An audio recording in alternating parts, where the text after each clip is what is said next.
Hai teman-teman, kali ini kita akan menyimak sejarah rempah di Kepulauan Banda yang terletak di Provinsi Maluku. Rempah-rempah yang tumbuh dan ditanam di Nusantara selama berabad-abad silam telah menjadi daya tarik bagi bangsa-bangsa asing untuk datang. Salah satu wilayah penghasil rempah terbesar di timur Indonesia adalah Kepulauan Banda. Kepulauan Banda adalah wilayah penghasil buah pala terbesar dan terbaik di dunia. Sejak abad ke-13, pala telah dibudidayakan oleh masyarakat Banda. Kemajuan perkembangan perdagangan pala pada abad ke-15 membuat Banda semakin ramai dikunjungi oleh orang-orang asing dan perlahan menguatkan Banda sebagai pelabuhan rempah yang ramai.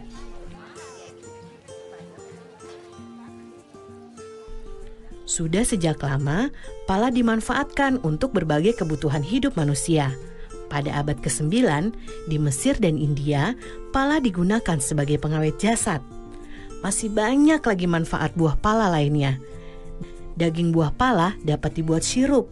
Fuli atau kulit pembungkus biji pala dapat dimanfaatkan untuk membuat parfum, dan biji pala dimanfaatkan untuk obat-obatan, bumbu masak, kosmetik, dan minyak astiri. Berbagai manfaat buah pala inilah yang membuat bangsa Eropa sejak abad ke-16 berlomba-lomba datang ke Banda.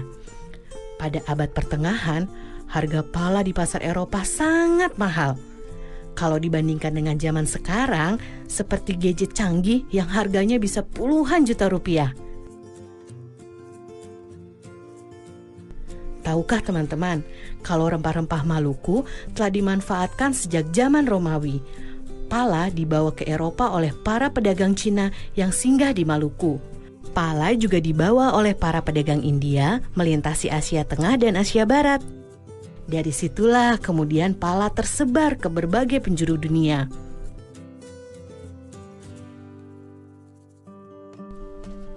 Selama puluhan tahun, bangsa Eropa berlayar mengelilingi dunia mencari sumber rempah-rempah. Bangsa Portugis menjadi yang pertama kali mendarat di Banda pada tahun 1512. Kedatangan bangsa Portugis kemudian disusul oleh kedatangan bangsa Belanda pada tahun 1599. Inggris pun tak mau kalah. Mereka menyusul Belanda datang ke Banda pada tahun 1601. Persaingan Belanda dan Inggris memperebutkan pala di Banda akhirnya membuat Portugis tersisih. Melalui Serikat Dagang VOC, Belanda menjalankan taktik yang kejam untuk menguasai perdagangan pala. Belanda bahkan tak segan menggunakan berbagai cara, termasuk menyingkirkan para pemimpin desa atau yang dikenal dengan orang kaya.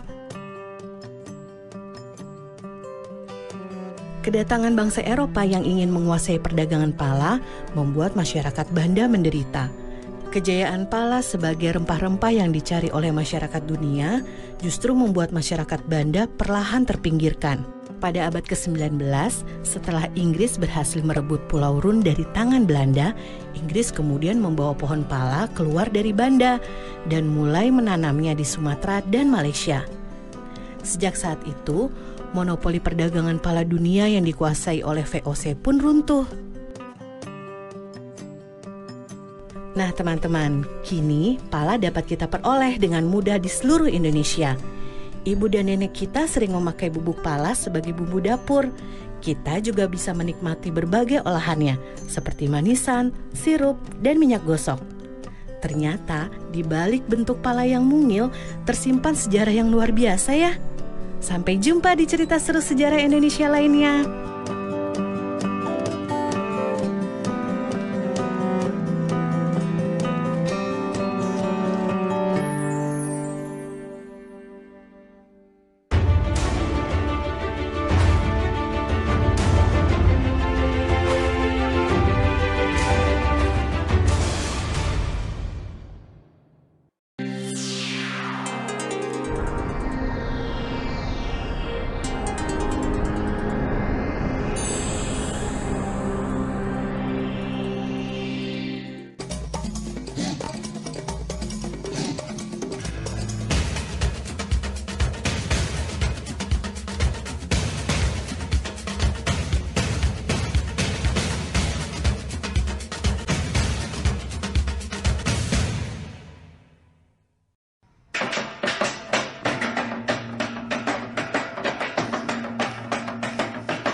Sobat Pelangi, berjumpa kembali dalam program kesayangan kita, Pelangi Nusantara.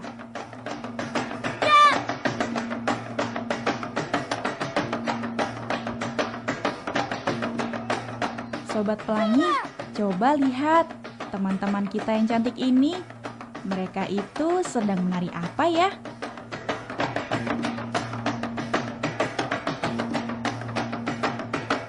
Oh, tari soya-soya.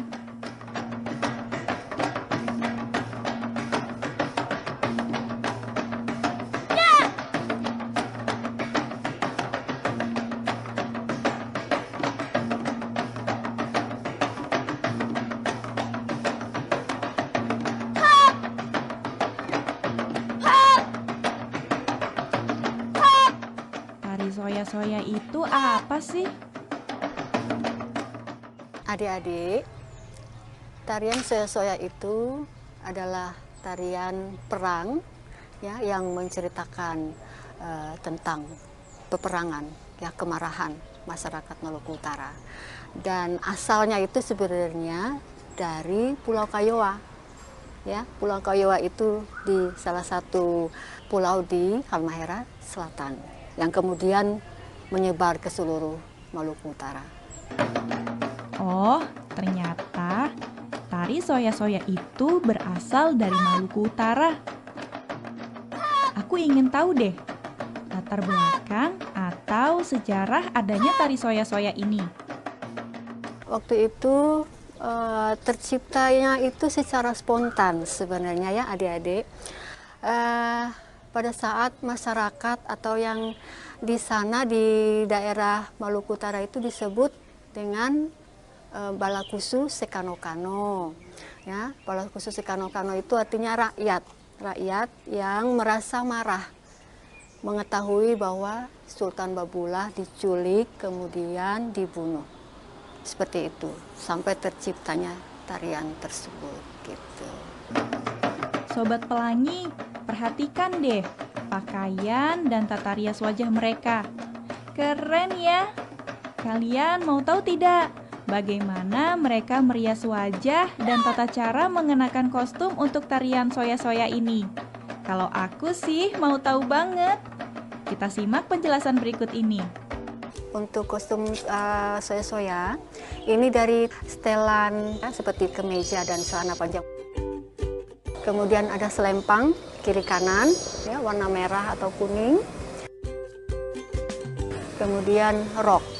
Nah, rok ini adik-adik berwarna 4 aja, ya. Topi itu kita namakan toala lipat, ya. Tidak ada ornamen lain kecuali ngana-ngana di sebelah kanan. Dan salawaku yang kita pakai di kiri itu menggambarkan seperti ornamen untuk perang ya waktu saat itu. Jadi tarian soya-soya karena laki-laki semua, kita tidak memakai make up. Di tarian soya-soya ini ada sekitar 12 gerakan dasar ya. Nah, tapi sampai sekarang itu kita belum ada namanya. Dari gerakan 1 sampai gerakan 12. Tapi setiap pergantian gerakan tadi sudah ada namanya, yaitu namanya saya. Ya, jadi setiap pergantian dari gerakan 1 ke gerakan berikutnya itu kita namakan saya. Dan salah satu gerakan yang kita sebut suba, yaitu pada saat kita hormat, ya, kita duduk, kemudian kita hormat itu menggambarkan kita menghormati. Jadi cerita dari setiap gerakan itu ada ceritanya. Salah satunya itu kita suba, itu menggambarkan kita suba atau hormat atas jenazah yang sudah ditemukan tadi, jenazah dari Sultan Babullah tadi. Jadi kostum adik-adik yang digunakan untuk penari soya-soya ini sangat unik ya. Kita adaptasi dari bangsa kolonial dulu rupanya ya. Jadi ada atasan setelan putih-putih dasarnya dan memakai rok. Jadi penarinya semua laki-laki, tetapi kostumnya ada memakai rok ya.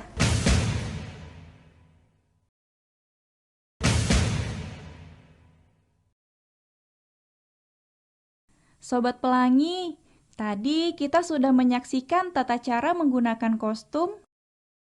Bagaimana kalau sekarang kita mempelajari gerakannya? Setuju? Simak yang berikut ini ya.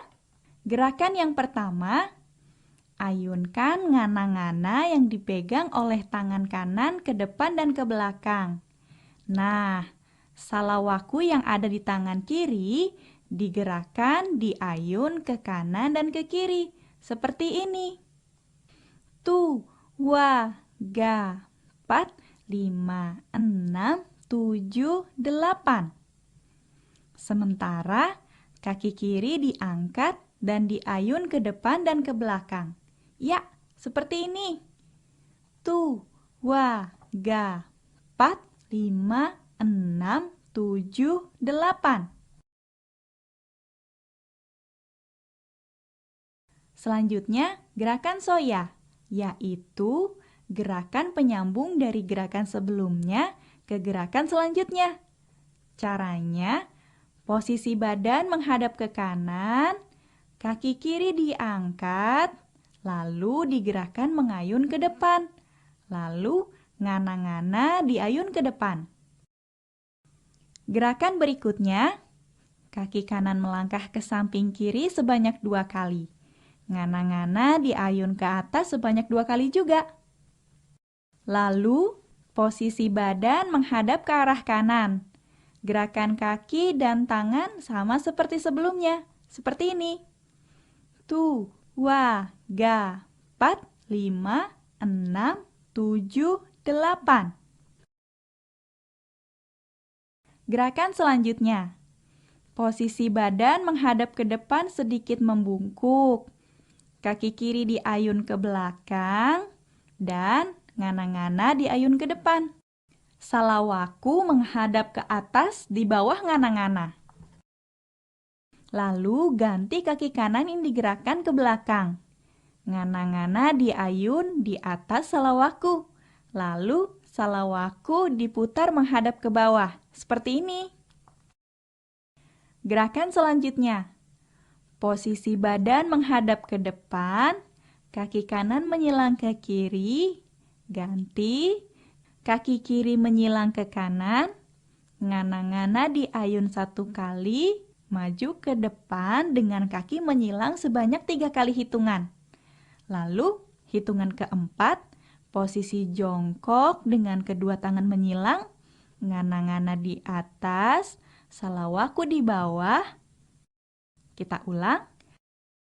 Tu, 2, 3, 4, 5, 6, 7, 8. Lalu, ngana-ngana diayun ke depan sebanyak 4 kali ke belakang. Seperti ini. Selanjutnya, dalam 4 kali hitungan, ngana-ngana diayun ke depan sambil berdiri perlahan-lahan. Lalu, posisi badan miring ke kanan sambil mengayunkan ngana-ngana ke arah belakang sebanyak 4 kali. Gerakan selanjutnya.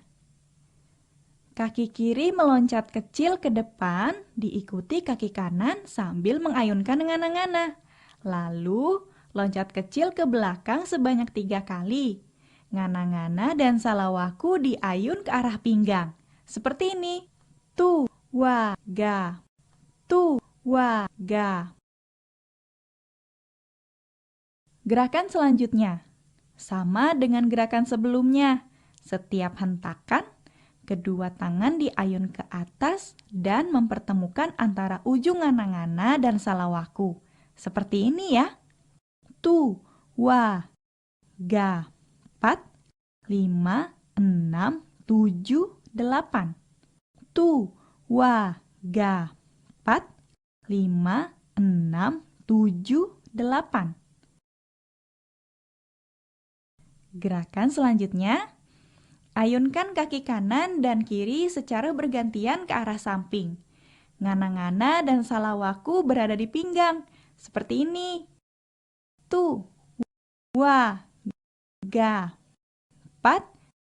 Tu, wa, ga. 4.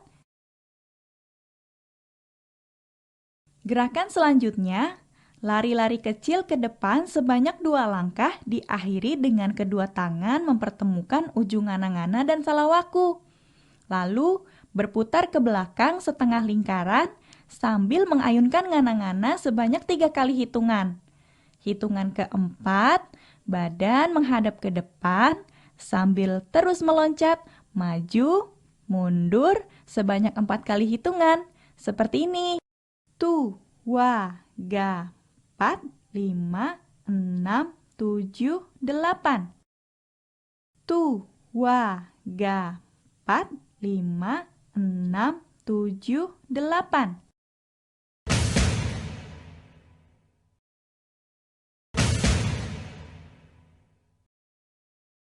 Gerakan selanjutnya.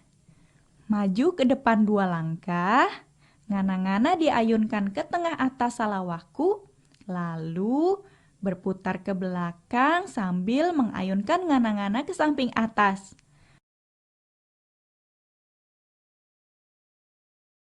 Tu, wa, ga. 4, 5, 6, 7, 8. Tu, wa, ga. 4, 5, 6, 7, 8. Gerakan selanjutnya. Kaki loncat ke depan dan ke belakang.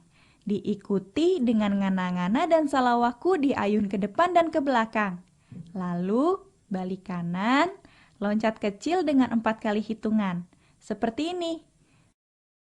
Tu, wa, ga.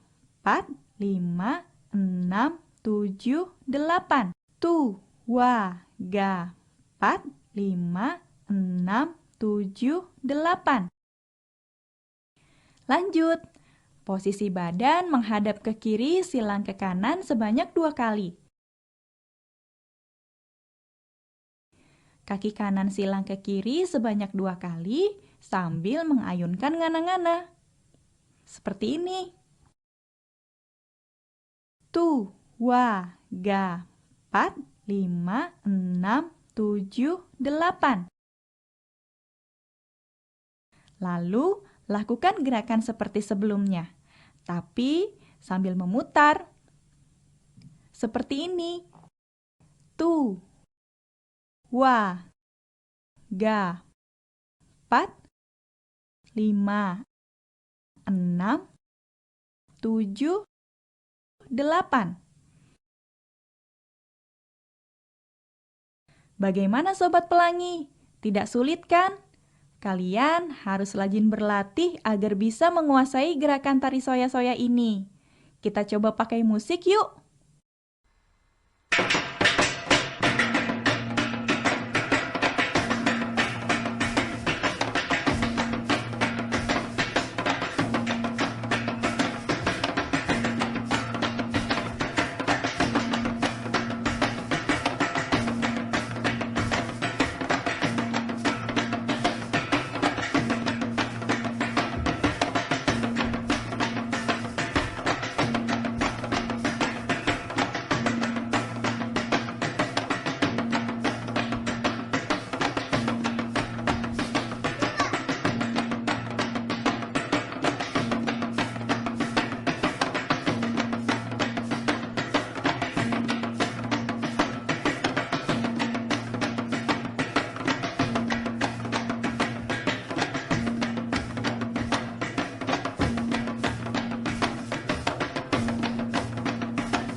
Nah, Sobat Pelangi, demikian program Pelangi Nusantara kali ini.